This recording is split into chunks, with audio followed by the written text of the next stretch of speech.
nama saya Nur Hidayah dengan NIM 12208193012. Nama saya Asfiratul Fitria Zahro dengan NIM 12208193048. Assalamualaikum warahmatullahi wabarakatuh. Perkenalkan, nama saya Bagas Wahyu Ramadhan dengan NIM 12208193059 dari kelompok 1.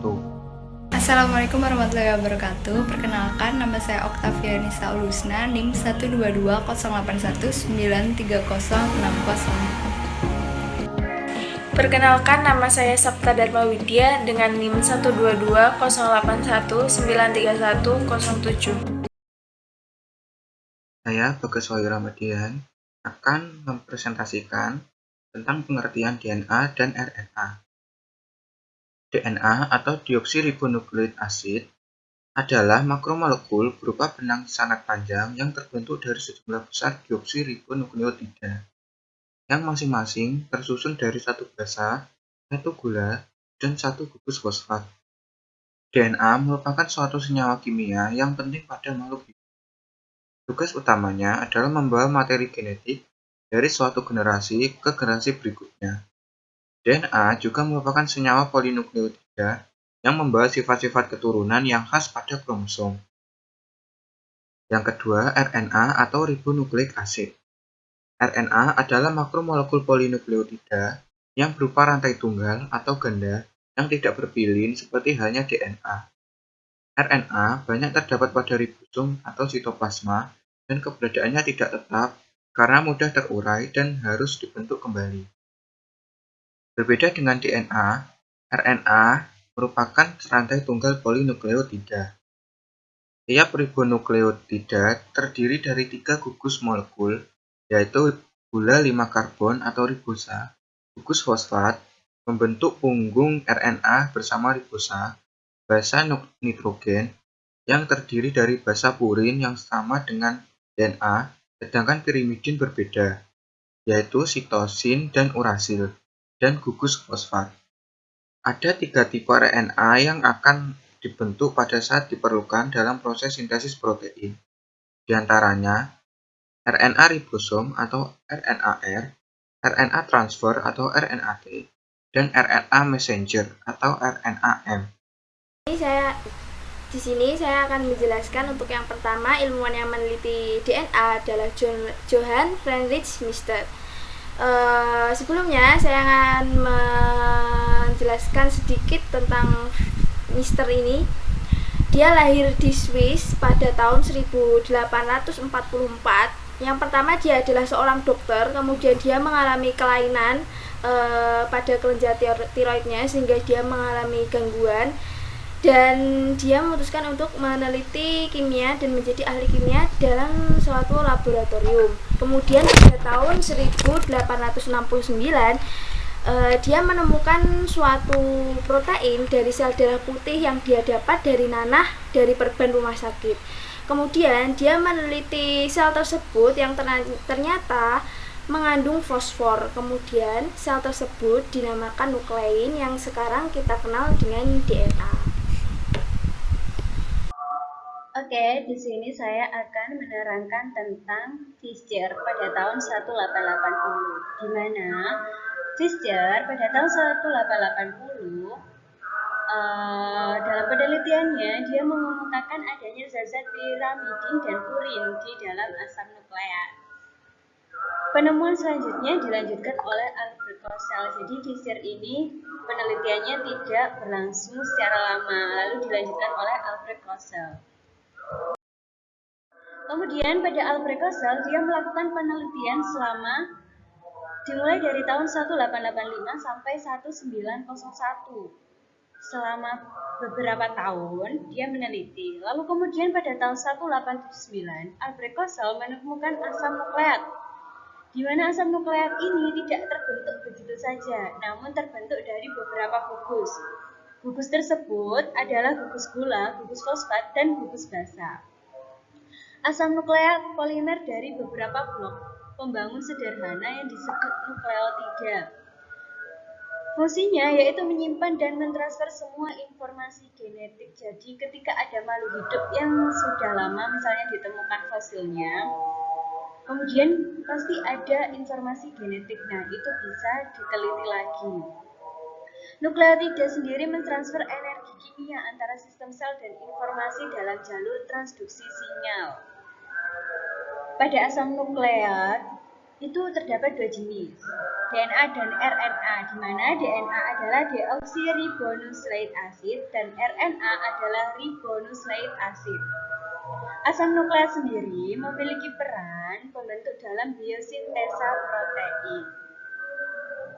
Kemudian di sini terdapat struktur asam nukleat, yaitu ada fosfat dan baz, terbentuk dari beberapa molekul seperti itu.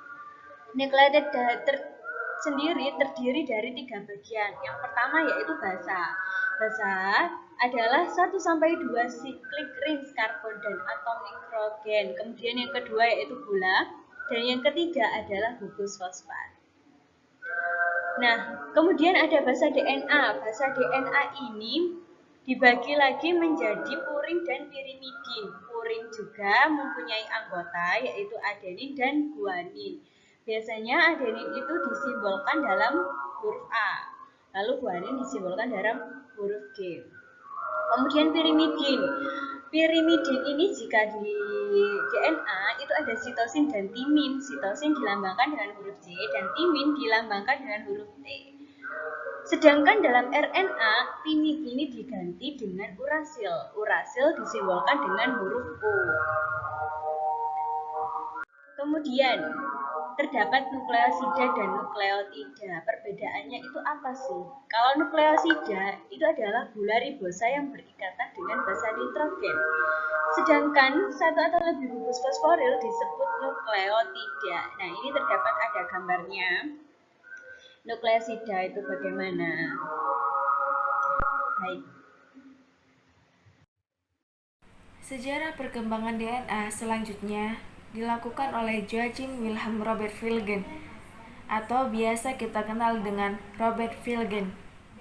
Beliau lahir pada tanggal 2 September 1884 dan wafat pada tanggal 24 Oktober 1955.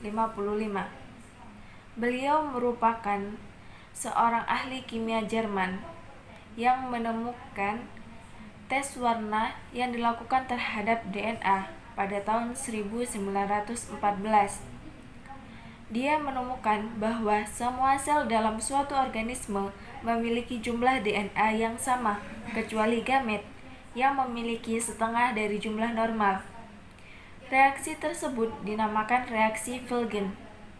Berikut ini salah satu contoh dari gambar reaksi Vilgen. Baik, selanjutnya adalah perkembangan DNA yang dilakukan oleh Avery Oswald pada tahun 1944. Avery Oswald bersama dengan McLeod dan MC30 mengemukakan bahwa DNA mempunyai hubungan langsung dengan keturunan. Avery Oswald bersama dengan teman-temannya melakukan penelitian tentang bakteri yang non-patogen menjadi patogen bila dicampurkan dengan bakteri patogen. Terdapat materi yang ditransformasikan pada kejadian ini. Yang berikutnya adalah perkembangan DNA yang dilakukan oleh Edwin Sarkov atau yang biasa disebut Sarkov pada tahun 1947. Ia mengemukakan jumlah basa-basa nitrogen dalam DNA. DNA terdiri dari bagian yang sama dari basa purin dan pirimidin serta adenin dan timin terdapat dalam proporsi yang sama, dan begitu juga halnya dengan sitosin dan guanin. Hasil penemuan ini dinamakan dengan hukum Sargat. Penelitian berikutnya dilakukan oleh Rosalind Franklin bersama dengan Maurice Wilkin dan Raymond Gosling pada tahun 1951 sampai 1953. Rosalind Elsie Franklin lahir pada tanggal 25 Juli 1920 dan wafat pada tanggal 16 April 1958. Beliau merupakan seorang ahli kimia yang berasal dari Inggris. Beliau bekerja sama dengan Maurice Wilkins untuk melanjutkan penelitian mengenai DNA. Maurice Hugh Frederick Wilkins lahir pada tanggal 15 Desember 1916 dan wafat pada tanggal 5 Oktober 2004. Beliau adalah seorang ahli biofisika yang berasal dari Inggris dengan kelahiran Selandia Baru. Dan juga ada Raymond Gosling. Raymond George Gosling lahir pada tanggal 15 Juli 1926 dan wafat pada tanggal 18 Mei 2015. Beliau adalah seorang ilmuwan yang berasal dari Inggris. Mereka melakukan penelitian menggunakan difraksi sinar X dalam mempelajari struktur protein dengan metode kristalografi. Dalam penemuannya mengemukakan bahwa basa-basa purin dan pirimidin dalam molekul DNA terletak dalam jarak 3,4 Armstrong. Mereka juga mengemukakan bahwa molekul DNA ini tidak berbentuk sebagai sebuah garis lurus, akan tetapi berpilin sebagai spiral, dan setiap 3,4 Armstrong merupakan satu spiral penuh. Dengan menggunakan metode kristalografi sinar X, mereka hampir menemukan struktur untai ganda. Berikut ini gambarnya. Penelitian selanjutnya dilakukan oleh James Watson dan Francis Crick pada tahun 1953. James Dewey Watson lahir di Chicago pada tanggal 6 April 1928. Beliau merupakan seorang ilmuwan biologi molekul berkebangsaan Amerika Serikat.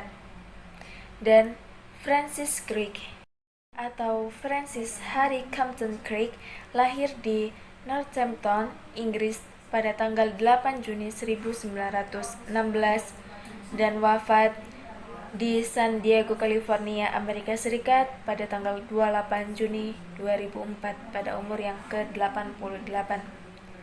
Beliau menemukan struktur untai ganda DNA dan dianugerahi Nobel pada tahun 1962 di bidang fisiologi atau kedokteran.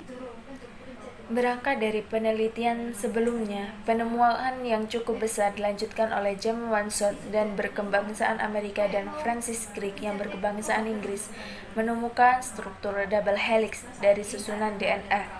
Keduanya membuat ini berdasarkan hasil foto dengan metode kristalografi sinar X yang mereka ambil dari laboratorium Maurice Wilkins yang dibantu oleh Rosalind Franklin. Kebenaran dari teori double helix yang dikemukakan oleh Watson dan Crick ini diperkuat oleh Camberg yang membuat molekul DNA dalam sistem sel bebas. Sebagai bahan genetik yang lengkap, DNA dipergunakan dalam ilmu kedokteran kehakiman pada tahun 1960-an, sekitar 7 tahun setelah penemuan Watson and Crick yang pertama kali diterapkan di Inggris.